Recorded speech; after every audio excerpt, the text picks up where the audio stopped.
No matter how the planets move across the sky, there will always be an infinite number of extinctions. Intelligent species will disappear forever into the abyss of time.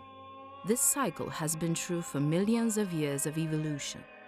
Our days, as all of our direct ancestors and cousins, are numbered.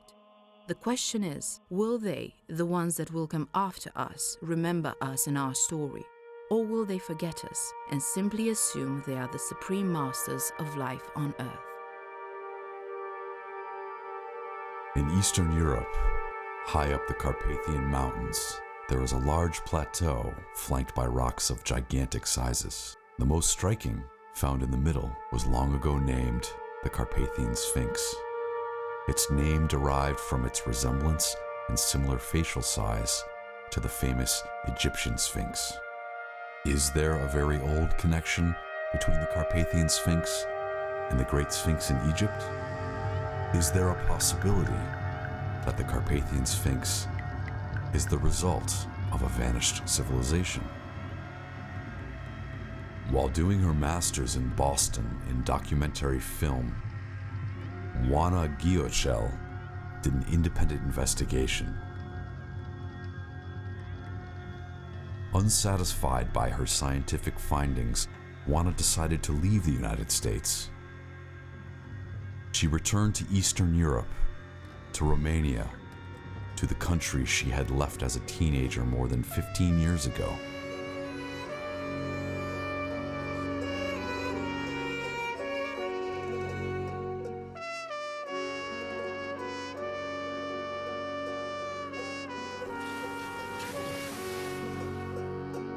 Juana wanted to explore firsthand and examine all the possibilities on site. The Carpathian Sphinx was calling Juana to unravel its hidden story. Juana decided she had to try and solve its riddle. Is there a possibility that the Carpathian Sphinx and the Egyptian Sphinx speak to us of a larger forgotten story of our world history?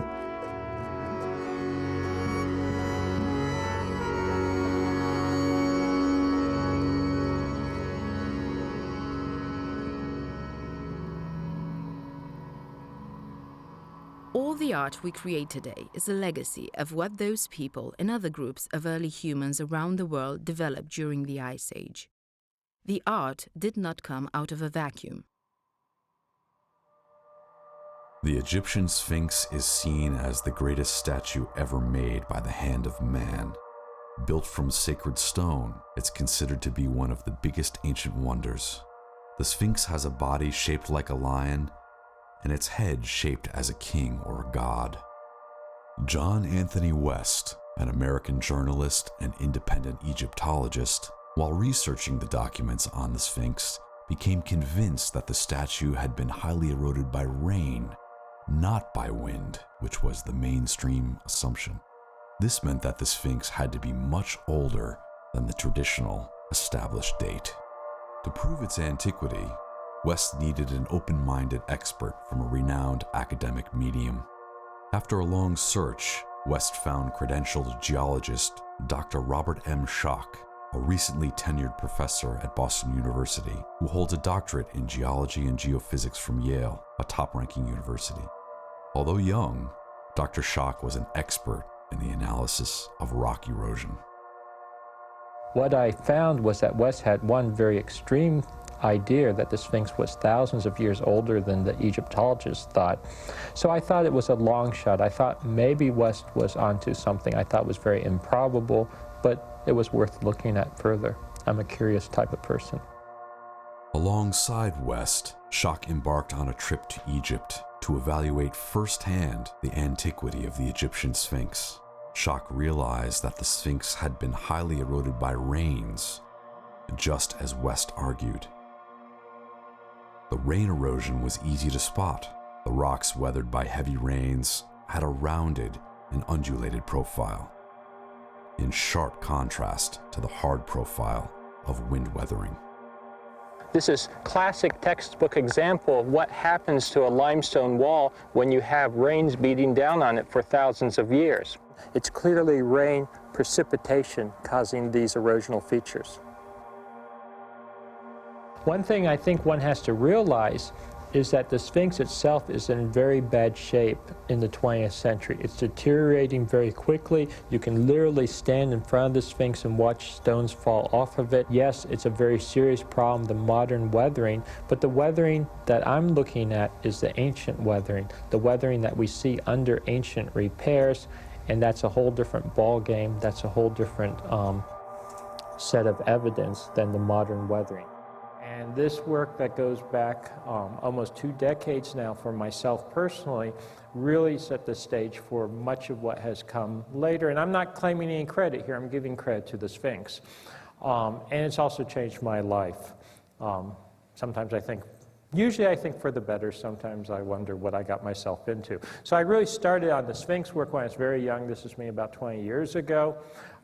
And what it really indicated doing, at least for some people, and this was part of the controversy and part of why we're here now, is talking about, you know, if you push the day of the Sphinx back, does it mean that we have to view history differently?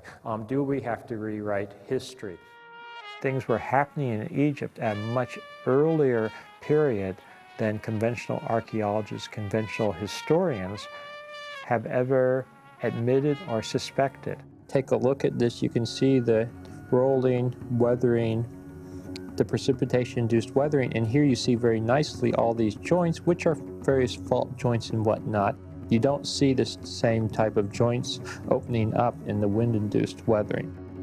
This is clear evidence to me as a geologist that this erosional feature we see was caused by rain beating down on the rocks.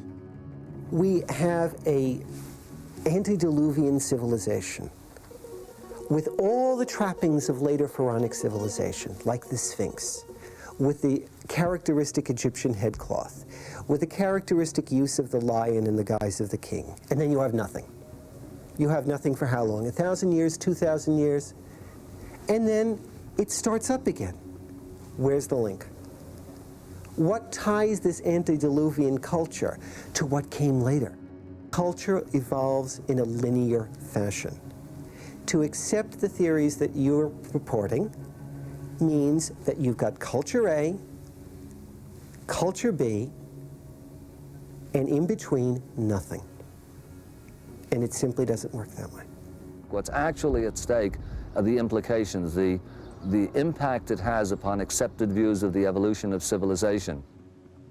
Daniel Ruzo, a Peruvian specialist in prehistory, became convinced about the existence of a worldwide civilization, now forgotten, that became extinct after a major natural disaster. According to Ruzo, this civilization had left its fingerprints on all the continents, especially at higher elevations in various mountain ranges of the world. Ruzo believed its people worshiped mountains and sculpted the rocks as an expression of their religion and spirituality. In 1968, during the communist regime of Nicolae Ceausescu, Ruzo was able to come to the Carpathian Mountains, intrigued by the possibility that in this mountain range were the best preserved marks of those forgotten peoples. In his words, in the Carpathian Mountains was the door to the treasure of a lost peoples. Ruzo and his team examined the surrounding area of the Carpathian Sphinx, and he became certain he had found convincing proof of the vanished peoples. According to Ruzo, the Carpathian Sphinx is a prehistoric monument, sculpted in very remote times, partially destroyed in the face, highly weathered by rain and wind, the legacy of the vanished peoples.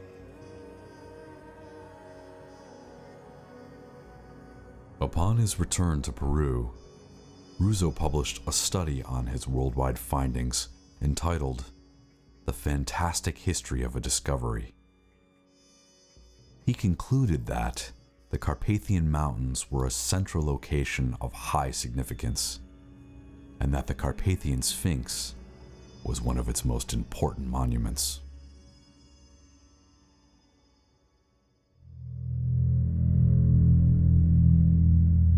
The Carpathian Sphinx is centrally positioned above 2,200 meters on the Bukiji Massif Plateau at the intersection of major paths. The gigantic rock has a number of faces, best seen when the sunlight changes during the day, all oriented in cardinal directions. One face, resembling a modern human, is oriented north. Another face, resembling an early human, is oriented west. Why does one face target the north and another one the west? Why does one face point to the northern sky and another one to the setting sun?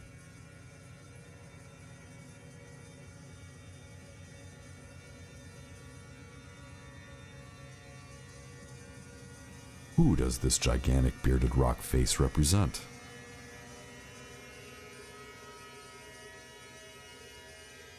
The mysterious, enigmatic rock faces can only be seen from certain angles, especially at sunrise, sunset, and full moon. Will the sun or the moon indicate a secret direction? Ruzo believes these rock sculptures indicated sacred treasure hidden in nearby caves, pointing to a spiritual legacy.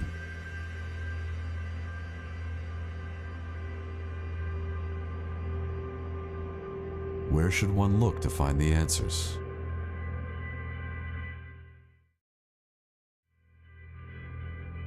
I think when we look for this lost civilization, there may have been lost civilizations, but they were not necessarily what we expect or what many people expect.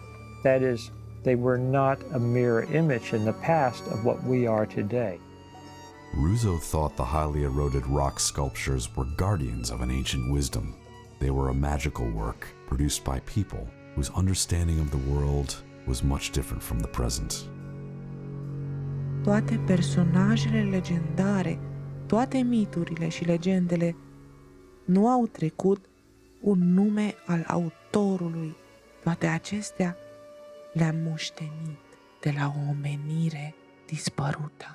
Was this ancient lost civilization actually what we would now call Neanderthals? So going back tens of thousands of years into the last ice age.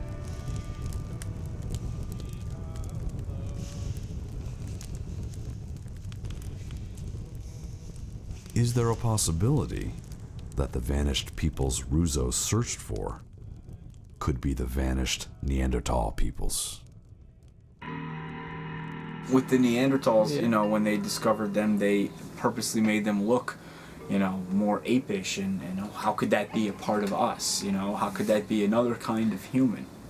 I don't think it was, you know, people weren't really ready to understand, and I think you have to make people ready to understand by having it in the media and not in a comical way. To not give this a chance and to ignore it and to look at it and go, I didn't come from that because the Bible tells me so, is selling yourself short of your human experience. Framing your world and building a paradigm of existence and what is reality based on, I think human evolution is the utmost start, is the beginning of everything as far as understanding ourselves, where we are and where we are going. There has to be like monuments to Neanderthals done, you know, to our ancestors. They're the immortal people. In my mind, they're the thing that I think is the closest to God you'll ever get, because they're the only existence you have from a world that's being formed.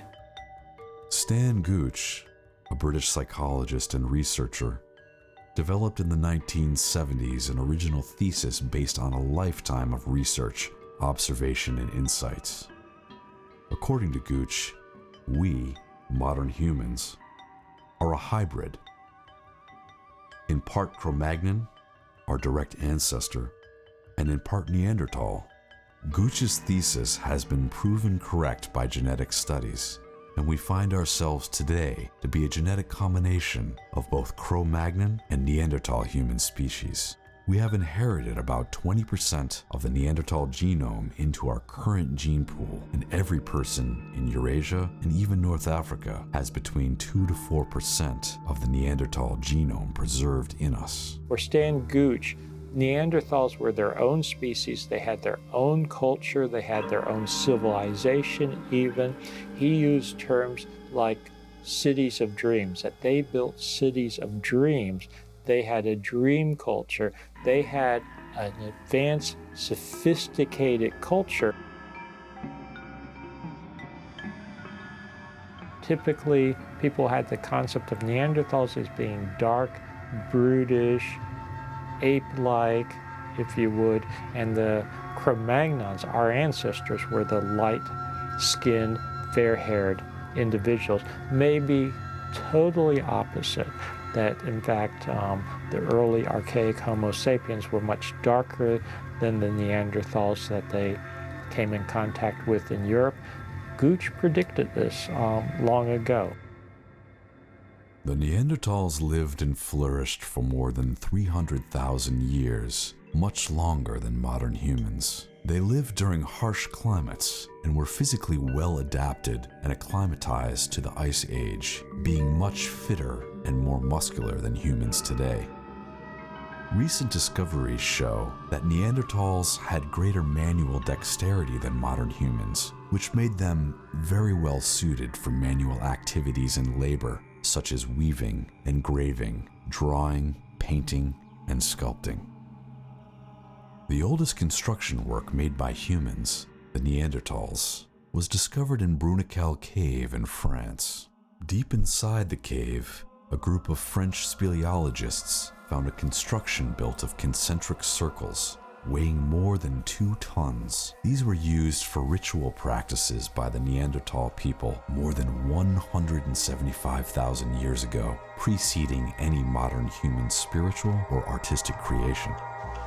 Neanderthals wore jewelry and body paints. They collected and kept crystals and minerals for exchange. They had their own language, lived in complex social groups, and were at least on the same cultural and mental levels as their counterparts, our direct ancestors. They had profound religious and artistic systems and practiced holistic medicine, largely based on the healing powers of plants. About hunting and producing weapons, things like that, Cro-Magnon was certainly superior. But if you're talking about knowledge of herbs, then I would say Neanderthal was superior. It depends what you're talking about. Gooch points out that the cerebellum was larger in Neanderthals. He attributes, and I believe perhaps rightfully so, based on clinical evidence, that the cerebellum is really the seat of many mental abilities, many mental processes that we to this day have a very poor understanding of. So for instance, dreams may originate primarily in the cerebellum. Certain types of artistic impulses, religious impulses, impulses of the sacred, certain, we could call it loosely philosophical and psychical impulses. My view is that Neanderthal and Cro-Magnon crossbred in Central Europe some 30, 35,000, 40,000 years ago. Our culture, our religious impulses, many of our institutions, societal institutions, are really a combination of both Neanderthal institutions or religious aspects, if you want to call it that, and Cro-Magnons, that the Cro-Magnons really adopted or inherited or actually took over many Neanderthal concepts, many Neanderthal mental innovations, for instance, maybe symbolism, religious ceremonies, many of what in a most deep-seated way make up our culture, make up our identity as we see it today. A lot of our culture and our beliefs and our disbeliefs come from Neanderthal. So we've incorporated much of the Neanderthal material into our lives. Nearby the Carpathian Sphinx, we find a number of caves where Neanderthal people lived, practiced rituals, and hunted the big game of the Ice Age. A very high number of cave bear skeletons have been found here in the Bear Cave, alongside Neanderthal tools and hearths, evidence of their gatherings and extended stays. Practicau probabil un fel de ritual de împăcare al ursului și aranjau craniile și membrele în anumite poziții. Există o ipoteză, nu? Că acești neandertalieni aveau un fel de venerație pentru urs. Ursul nu era un simplu vânat, cum ar fi fost cerbul sau caprele, era un fel de frate al omului. In the Carpathian Mountains, a few hundred kilometers from the Carpathian Sphinx, the oldest cave bear ritual arrangement has been discovered deep inside a cave gallery. 4 cranii sunt într-o poziție extrem de interesant așezate și care beneficiază de o datare absolută de invidiat, adică peste 80.000 de ani vechime a crustei stalagmitice în care erau prinse craniile respective. Carry out new excavations, not looking for just the same old, but also looking for new evidence with a new view, with a new frame of mind. In northern Spain, in El Castillo cave, were discovered very old paintings, drawings, and engraved signs made by prehistoric humans. At first, these were assumed to have been made by modern humans, but on further analysis were revealed to have been made by Neanderthal artists more than 67,000 years ago. Neanderthals were the originators of their own cave art and symbolic expression. In Gibraltar, deep inside Gorham's cave, Neanderthal artists sculpted unknown symbols on the floor. These are enigmatic, complex signs made out of 200 to 300 strokes, sequential and ordered. It is believed to be some type of symbolic mapping tool for the cave inhabitants.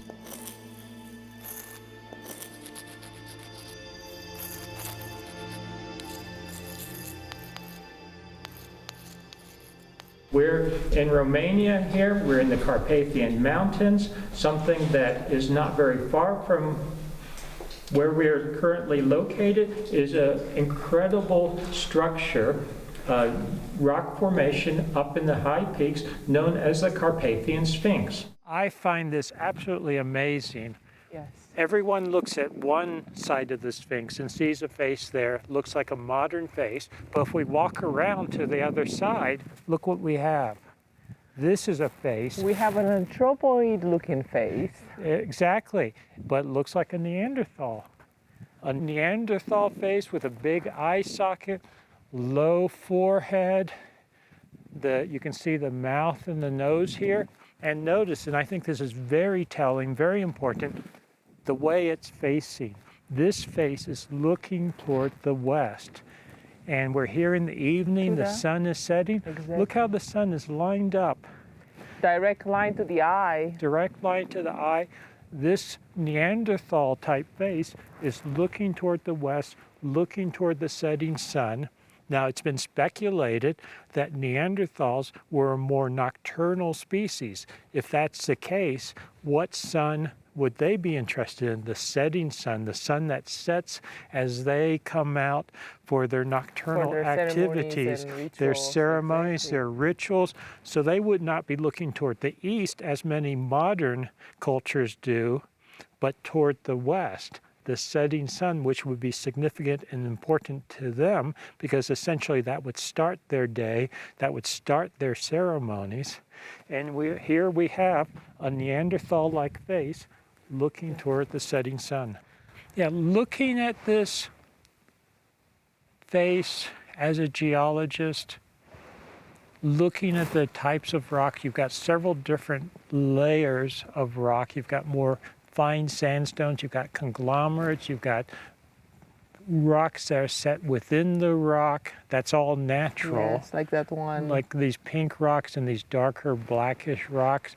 And Then you have what looks like a little hat on top of it, which is a slightly different rock, different lithology again.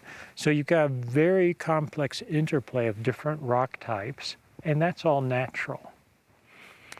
Then you have them shaped into this face, this profile, and that's where I start to wonder, is that totally natural erosional features, or is there the possibility that it started to look like a face because of natural erosional features? Is it possible that maybe people came, they pecked away at it, they modified it a little bit to look more like a face? We know from other places that does happen. Now, when I've walked around this, looked at it closely, it's so badly eroded that it's, I would say, virtually impossible to tell At this point. if there's any kind of artificiality to it. There could have been, I can't say for certain, but I think more importantly, in a way, it doesn't matter. Because you've got this profile, you've got this structure, it's clearly recognizable as a face, as a human profile. Exactly. When you walk around to the other side, you've got another clearly recognizable profile. They're oriented in important directions, this one toward the north, the other face that looks more Neanderthal toward the west. That's significant in both cases. So whether they're natural or whether they're artificial or some combination of both, I can see that they were incredibly important. They would have attracted attention in ancient times just as they do now. Many sacred sites around the world are natural, and they're maybe even considered more sacred because they are natural. They're from nature, they're from the gods. Exactly, so it looks like a miracle has happened. That's right. That a natural rock has the shape of a face or an animal. Exactly. So this without any human touch, any artificiality. So in some ways, one could argue that if this is fully natural, it's even more spectacular, even more important, because it's an indication of something that could be considered from the gods, sacred, divinity. Exactly. If this is completely natural, I'm a lot more impressed and moved. Exactly. Than if it was sculpted by the hand of man. What this is sort of a scooped out area. It's almost a round... Yeah, it's a round sort of basin area. If you put your hand in it, it's filled with rainwater now and sediment. It's actually quite deep. That is really, that is deep, and I'm not really touching the end. Yeah, it's quite deep. Sediments. Yeah, it's just sediment that's collected in modern times. What I think we have here is really a depression or basin area that would have been perfect for ritualistic purposes, for different ceremonial purposes. It may have started out as a natural depression, but I believe it was probably enhanced by people rubbing it, scratching it. You see in more recent ancient sites from only a few thousand years ago, say at temple complexes in Egypt, in Turkey, places where people will rub the rock, they'll scrape it, and it makes depressions. They're trying to get the sacredness, the power from that sacred site. This may have been formed initially the same way. Formed this depression. This now serves for ceremonial purposes. How many people would you need? Oh, in many. Order to create something like this? Oh, a lot if you're scraping like that over a very long period of time. Thousands and thousands. Of generations, potentially, if they're doing it by hand and rubbing it or scraping away it. But once you have it, you've got this depression, this basin that could be used for any number of ceremonial purposes. Maybe it was filled with water and used for some kind of cleansing ritual. Maybe it was used for some kind of sanctified or holy water. We still have those concepts today, either cleansing rituals as you go into a sacred place, or holy water that brings the power of the sacred site and lets you maybe ingest it or sprinkle it on yourself. Baptism, we still use water from a basin, from a depression. Maybe it was used to collect some kind of sacrifice for the gods. Maybe it was filled with liquid, maybe some kind of drink. Maybe it was used to collect blood if there were sacrifices of animals. We saw a little bit higher that basin area that may have been used for ceremonial purposes. To me, this is very similar. This is not exactly a basin. Possibly it was at one point if this is eroded back. In more recent times, you can see there's some breakage there. But what it looks like is an area that eroded out. You can put your hand in. Because I really, I really can't. I'm not reaching the end. No, it goes way back. Probably up to. At least back to there. Yes. And what it looks to me like is a place where people may have been scraping at it, removing material. It's a slightly different rock here in the general matrix. It would have attracted attention. You see it's sort of an orangish, reddish color.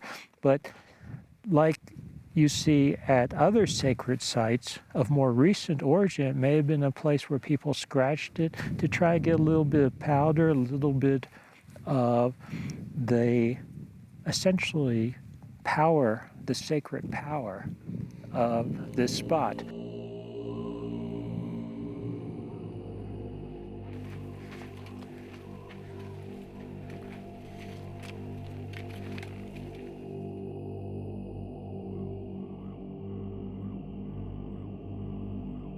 Another feature that is on the plateau that really struck me is what we can call the bearded head or the bearded man's head. It's a huge structure, very powerful, very moving in my mind, and I suspect that whether it's natural or artificial or some combination of both, this is something that may have survived from a very long time ago, geologically, and may have moved people and been recognized by people, specifically Neanderthals, before the end of the last ice age, that they would have recognized this as looking like a face, as a bearded face, just like we do now. It almost looks to me like what some people's image of God is, you know, a Judeo-Christian bearded male figure. Interesting that you find it up in the mountains, and you approach it, and it seems to be, in my mind, a sacred ritualistic setting. I'm told that the name that's been given to it is the Mechit. That's a name that goes back, we don't know exactly how long, but it's called the Mechit, which loosely translates as the church. And this suggests right away that there's something special about this area. What is the Mechit? It's this incredible limestone formation, huge formation, incredibly symmetrical, and it appears to me as if it were a stage or a podium, but of enormous scale. At a scale, I think of giants. It's a huge scale, and it's symmetrically arranged. It itself is symmetrical, and it sits in a little valley area that forms, in my mind, a natural amphitheater. This, I can't help but think, would form a perfect stage for ceremonies, for ritual practices, for initiation, for other types of sacred and religious practices. In fact, maybe at night it would be even more dramatic if there were huge bonfires on the Mechit, if various trees, like evergreen trees, were thrown onto bonfires and then sparked up like fireworks, if there was drumming, if there was singing, music, voices. So I think this could be a very powerful setting for ceremonial purposes. All of the pieces, in my mind, come together here to suggest that this is a central location. The river, the ancient name for the river, which effectively originates at the Mechit, is sometimes interpreted or translated as divine river or the heavenly river. So here we have more allusions to the divine, to the sacred. But there's still more. On one side of the valley, the rock formations, the rock peak is referred to as the origin peak or the beginning peak. This suggests to me a religious connotation of the origins of the universe, the cosmos, of people. How did things originate? Sort of in a Judeo-Christian sense, a Genesis. How did life itself and the universe, the cosmos originate? On the other side of the valley, the formations are known as the goddesses. Clear reference to divinity, especially if we're talking about Neanderthals, and they put a lot of emphasis on women and goddesses. So we've got the goddesses, we've got the origins, we've got the Metchit, we've got the heavenly or divine river, and then if we keep going further north beyond the Metchit to the highest peak, we have the peak of the human being, which suggests to me the origins of life, the origins of humanity. Processions would be carried on, going up the river valley from the south, up toward the Metchit. As you ascend up the river valley toward the plateau, you find the Metchit as a very central location. There's nothing else like this in the vicinity. There's nothing like this in the area. There's nothing like this potentially in all of Europe. So perhaps this was a focal point, a gathering place for ancient Neanderthal people from a very broad geographic region. I could see this very much as a gathering place for sacred rituals, for ceremonies. In fact, as I've looked at the maps, as I've looked at the geology and the topography, the geography of this region, you don't have anything like this anywhere else. You don't have a place that's at high altitude where from below it looks like huge mountain peaks. In fact, we're in the Carpathian Mountains, but then when you get up to the top, it's like a fortress and it opens up into this plateau. And in the middle of the fortress, there is structures like this. Natural or artificial feature. Here it is. So this would be a gathering point. I see it very much as a gathering point, a ceremonial point. And I wonder, as I think about how widespread the populations were that would gather here periodically, because there's no other area that's as well suited as this for, I believe, hundreds of kilometers. So if we're talking about Neanderthal culture and consistent rituals over a large geographic area, consistent beliefs, shared religious ceremonies, periodically they would gather all together to exchange stories, to participate in ceremonies that would bond different communities together. I think this is the perfect spot for that. We know that there's a strong Neanderthal presence here. We have a number of caves that occur along the river valley as you ascend up toward the Metchit and up toward the plateau. These caves, to this day, preserve evidence of Neanderthal presence, evidence of Neanderthal rituals. What's the behavior of Ice Age? What was the behavior of Ice Age bears? Right. And also, would it be natural for? Yeah. Would so many of them come here to die? Yeah. And they just all decided to come here when they were about to die. It's also possible that perhaps they were used in rituals. That's what I'm thinking. And you'd be using tame bears. Yes, and if this place was used for performance, it would make a lot of sense. That they would have the dancing bears. Beautiful. Really incredible space. It's amazing. Experience. I don't know, for me it creates an experience that is really extraordinary, very moving, but it's hard to find the right words. Yeah, it's not easily put in language.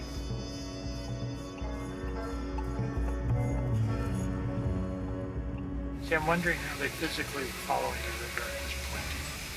Because the pass would be 20 meters down. Right. And the river is... And the river is going through that pass. Yeah, and here it would be almost the same as narrow. But see what I'm saying is, where would they be walking unless they're walking right in the river? That's what I would think, that they would be walking in the river. People could have been coming from many, even hundreds of kilometers or more away, gathering at a certain time. Maybe this was something that happened every few years. Maybe it was even major ceremonies that occurred once in a generation, and it was a pilgrimage. And we can very much imagine, and I think it's more than just imagination, we can start to reconstruct how such pilgrimages occurred and what practices would have been carried out along the way. Maybe initiations were carried out along the passage, getting up to the plateau.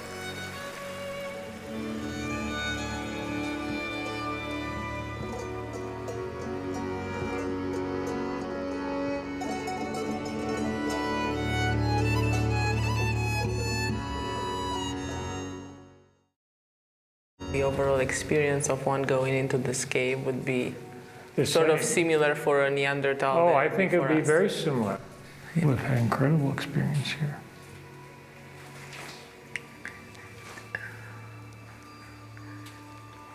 Especially if they had the better night vision. I was going to say that better night vision, and also what were they using for illumination? Even with really good vision, they had to have some kind of illumination. What are the acoustics in here? Oh, well. Yeah.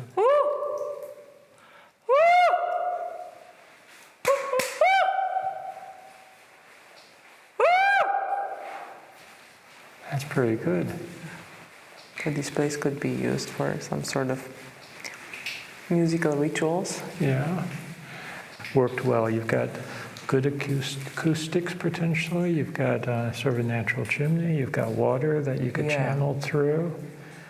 You probably keep a fairly, temperature-wise, fairly close tolerances year-round, naturally. Mm-hmm. Yeah. It's a perfect place to live. It creates very interesting shapes all of a sudden. Things start to emerge. Yeah. Yeah, isn't that amazing? Just one candle? All of a sudden, for me, I don't know for you, everything looks a lot more organic and alive. Yeah, I agree. Because I think the harsh headlamps and flashlights, they sort of flatten everything. You don't see the texture to it. It washes things out. And imagine now a ceremony here and yeah. a musical performance. Oh yeah. With things like pine trees and whatnot, if you brought in the pine branches, you know how if you light them, they just, all of a sudden, for a short period of time, you have it's like fireworks. Exactly. And I could see them doing things like that for dramatic effect and at certain times, during a ceremony. I bet a lot of the hearths and a lot of the fire remains that are found had nothing to do with warmth. It was probably ritualistic. I mean, they were used to the climate. Stunning. Those are really stunning. Yeah. What a beautiful environment. Yeah. Oh, this is really interesting how it works. A few candles and a few crystals, and suddenly you have an extraordinary, unexpected experience away from modern life and time. What do you think about this setting with all with about 15 candles and? Yeah, it's beautiful. I mean, this is the first church or sanctuary or cathedral, whatever you want to call it. Very much, it has the feel of a cathedral. Yeah, I mean, I think the modern artificial churches and cathedrals and that, they're trying to imitate this, not vice versa. Yes, it makes me really feel religion, but not in a very deep and personal sense. Yeah, not like an organized religion, but a real deep feeling of sanctity and spirituality, I would say. It could have been some sort of ritual or pilgrimage that would come here. Right. Sort of a returning. returning to the beginning. Yeah, maybe certain times of year, or maybe there may even be times that even bigger groups got together on a more lengthy cycle. Cyclical, maybe, based on a lunar cycle of the 19-year return or something like that, which would essentially be a generational thing. You might have a huge sort of congregation of different people. Hundreds or more. Possibly thousands of people. Yeah, which would have been, now you can visualize, it would have been really amazing. And so you have this dichotomy between religion and intuition with Neanderthals, reason and logic with Cro-Magnons. And Stan Gush says that it was sort of monumental when the two met. Also, you had two different worldviews coming together. Neither really understood the other. So Neanderthals didn't really understand these new Cro-Magnons that were invading their territory. The Cro-Magnons didn't really understand what the Neanderthals were doing with all these weird rituals and ceremonies and dancing and singing that was foreign to them. They tried to figure it out, what they called magic. Exactly, and they probably, how would you see these rituals? They would have to spy probably at night. Try to figure out what's going on. From a distance. It must have been very mysterious, very scary to the Cro-Magnons to see these people doing all these things. When you don't understand something, you fear it in many cases. Much of our culture and our beliefs, our religious practices, that's an inheritance from Neanderthals. So we, in a cultural sense, carry on many Neanderthal traditions.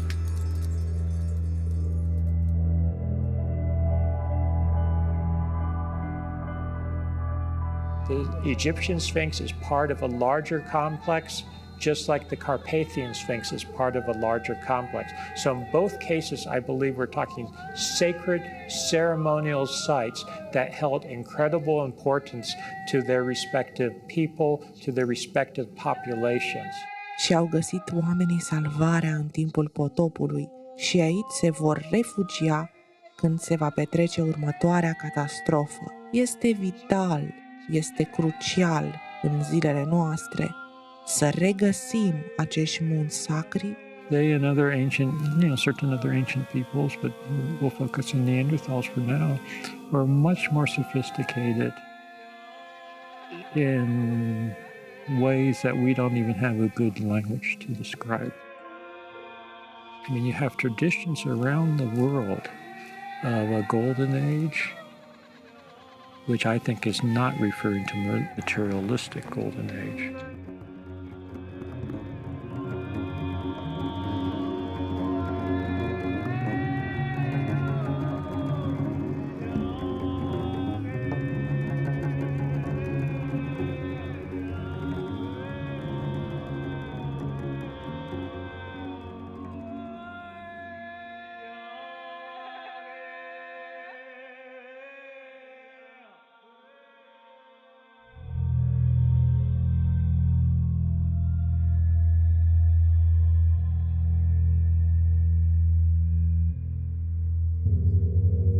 To judge a culture like the Neanderthals by the scanty remains, physical remains, it's sort of insane. Looking at the universe with its cosmic rhythms, untold beauty, and great dangers, they understood themselves as part of something bigger than they themselves were. They knew their place in the order of things. We need to recover that sense of the world. In waking up to the new paradigm, we recover something long lost, something very old in ourselves. It's as if you're approaching an incredible cathedral, an incredibly holy spot, and as you approach it, you come to various points where you prepare yourself for the ultimate adventure, the ultimate religious experience at the highest peaks. So this entire complex which in many ways is symbolized by the Carpathian Sphinx, is a huge religious, ceremonial, ritualistic complex that must have been incredibly important to the Neanderthal people for generations and generations, probably thousands and thousands of generations over tens of thousands of years. Really important to me to be able to come here and experience firsthand the caves, to experience firsthand the plateau, to experience firsthand the Carpathian Sphinx. To me, in fact, in some ways, we can think of the Carpathian Sphinx as being a symbol for a lost world, literally a lost people, a lost culture. The mountain is a lost cathedral, and the Carpathian Sphinx is the lost altar.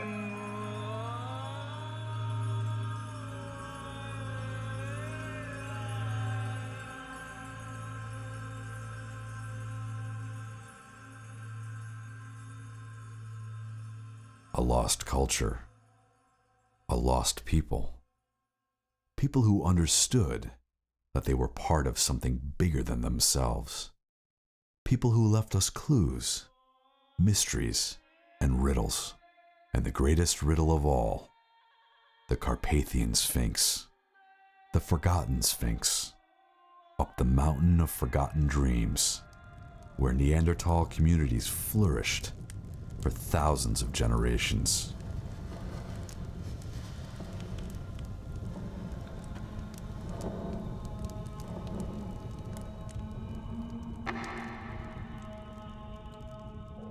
The Carpathian Sphinx speaks to us of a larger, forgotten story of our world history. We need to recover that sense of the past and those forgotten stories, for they have the power to inform and enrich our lives today.